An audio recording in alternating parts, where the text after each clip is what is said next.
ताजच्या AC room मध्ये बसून जनतेची दिशाभूल करण्याचं भाजपचं धोरण, अशी टीका नाना पटोले यांनी या भेटीवर केली आहे। ताजच्या एसी रूम मध्ये बसून जनतेची दिशाभूल करण्याचं भाजपचं हे धोरण असल्याची टीका नाना पटोले यांनी केली। राज ठाकरे फडणवीसांची आज ही भेट झालेली आहे। ही भेट दोन्ही नेत्यांनी नाकारलेली नाही, उघडपणे ही ताज लँड्स मध्ये ही भेट झालेली आहे।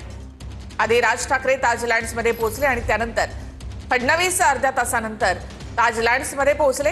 राज ठाकरे फडणवीस यांच्यामध्ये 1 तास ही भेट झालेली आहे।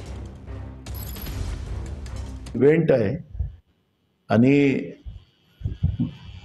खोदा पहाड निघला चुवा असं चित्र आपल्याला पाहायला मिळणार आहे। ताजलँड हॉटेलमध्ये एअर कंडिशनमध्ये बसून या पद्धतीचं इव्हेंट करून जनतेची दिशाभूल करण्याचं जे भाजपचं जे धोरण आहे ते आपल्याला पाहायला मिळते। भाजप हे फक्त निवडणूकजीवी, भाषणजीवी आणि या पद्धतीचे इव्हेंट करणारी पार्टी आहे। त्याच्यामुळे फार याला गांभीर्याने घेतलं गेलं नाही पाहिजे असं मला वाटतं।